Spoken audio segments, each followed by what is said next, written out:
الشيطان الرجيم بسم الله الرحمن الرحيم.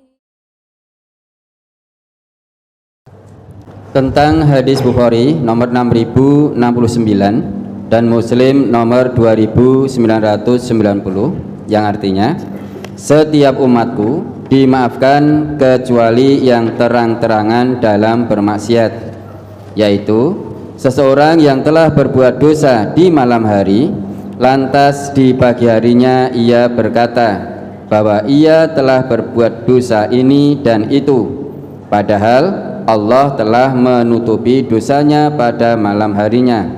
Allah telah menutupi aibnya, namun di pagi hari ia membuka sendiri aib yang telah Allah tutupi.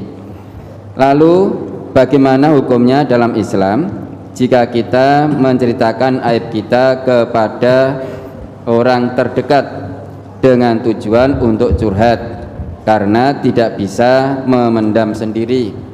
Apakah berarti berbohong menutupi aib sendiri diperbolehkan, termasuk berbohong kepada orang tua, Ustaz? Menutup aib itu bukan berbohong. Nah, kalau pertanyaannya apakah berbohong, apakah menutup aib itu dikatakan berbohong? Menutup aib kita dan saudara kita tidak kita cerita-ceritakan itu bukan berbohong. Dan aib harus ditutup. Mau curhat, mau ini, tidak boleh membuka aib. Dalam hadis itu jelas sekali. Abu Hurairah pernah mendengar Rasulullah Sallallahu Alaihi Wasallam bersabda, "Kullu ummati mu'afatun illal mujahirin." Setiap umatku pasti dimaafkan oleh Allah, kecuali yang berbuat dosa dengan terang-terangan. Maksudnya bagaimana? Maksudnya begini, berbuat dosa dengan terang-terangan itu wa inna minal ijhar ayya'malal abdu bil laili amalan. Ada seseorang yang di waktu malam itu berbuat maksiat, berbuat dosa. Summa yusbihu qad satarahu rabbuhum, sampai pagi aibnya itu, kemaksiatannya ditutup oleh Allah. Namun sesudah itu dia mengatakan, ya fulan, inni amiltul barihah kada wa kada, sesungguhnya semalam itu aku telah selingkuh misalkan ya. Sesungguhnya semalam itu wahai fulan, aku telah berbuat demikian, berbuat demikian ya. Apalagi ya, yang diajak selingkuh ini misalkan dulu menjadi kembang desa, atau misalkan dulu menjadi bidadari SMP atau SMA-nya, atau bisa jadi menjadi kembang kampusnya, sehingga semua laki-laki rebutan. Delalah pas buka bersama ketemu lagi, buka bersama dengan alumni SMA misalkan. Nah, ketemu lagi dengan perempuan itu. Nah, delalah singkat cerita mau diajak selingkuh. Nah, sebagai wujud kebanggaan, dia ceritakan pada teman-temannya SMA juga. Oh, semalam itu ternyata semalam saya selingkuh dengan fulanah. Oh, satu kebanggaan misalkan. Oh, bisa menaklukkan hati yang dulu menjadi rebutan para laki-laki di SMA-nya. Padahal aibnya ditutup oleh Allah. Atau fulan, saya kemarin korupsi, ora konangan. Nah, ketika dia menyampaikan itu, menyampaikan aib itu, padahal semalaman sudah ditutup oleh Allah sampai pagi. Lah kok tiba-tiba dia sampaikan pada orang lain untuk curhat. Lah curhat tentang dosa yang dia lakukan, bukan meminta nasihat bagaimana tata cara bertobatnya, tetapi dia tampakkan kemaksiatan itu sebagai satu kebanggaan. Maka itu dikatakan oleh Nabi orang yang berbuat maksiat secara terang-terangan. Beda ketika kita menyampaikan untuk mendapatkan nasihat tata cara bertobat. Misalnya kita datang pada orang yang tahu, kemudian kita sampaikan, wahai fulan, sesungguhnya saya sudah bergelimang dosa. Saya pernah begini.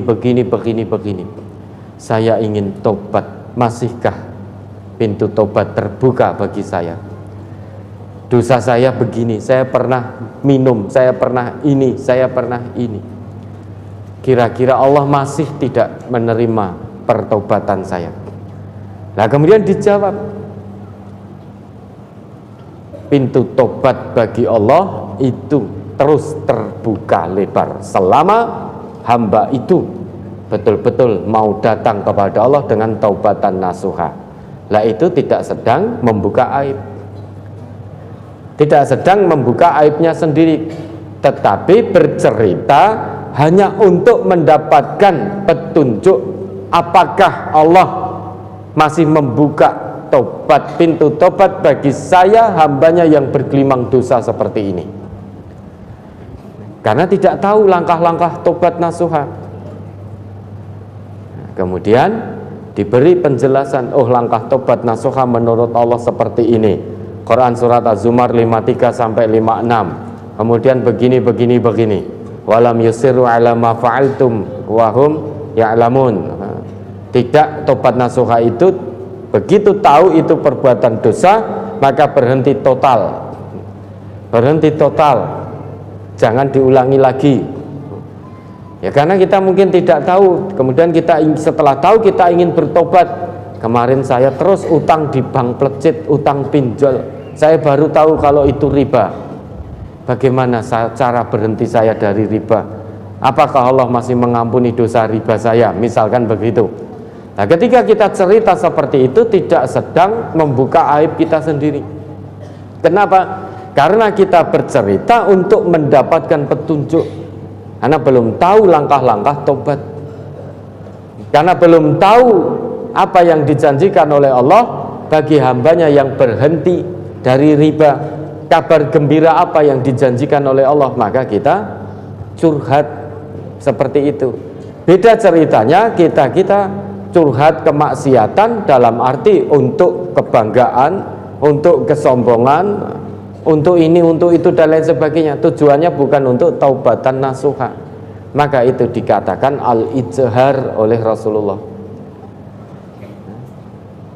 Oleh sebab itu Bapak Ibu, kalau memang kita mau menceritakan dulu kemaksiatan yang pernah kita lakukan, tujuannya untuk mendapatkan petunjuk tentang tata cara taubatan nasuha menurut Allah dan Rasulnya, itu boleh karena kita tidak tahu.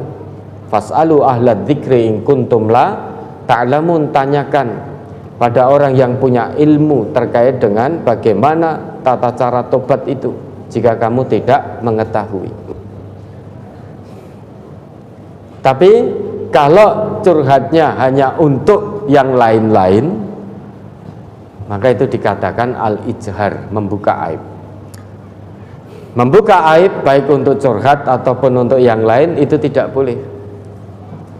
Tapi kalau untuk mengetahui langkah-langkah tobat, menanyakan, itu tidak mengapa. Berbohong juga tidak boleh. Apalagi berbohong kepada orang tua. Nasihat Nabi kita, alaikum bis sidqi, wajib atas kalian.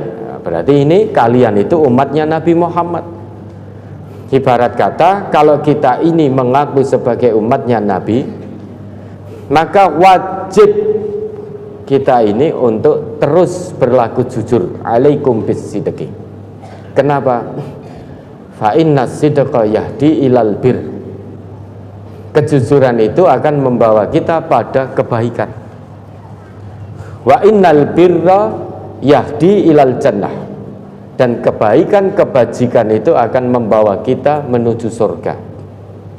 Dan itu cita-cita terbesar kita menjalani kehidupan di dunia sebagai seorang muslim. Wa ma yazalur rajulu yasduku wa yataharras sidqa hatta yuktaba indallahi siddiqan.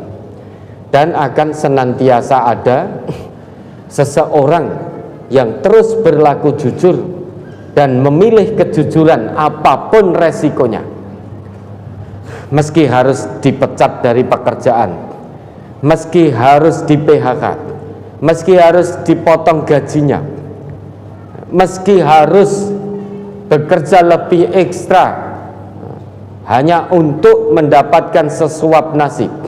Karena biasanya terkait riba.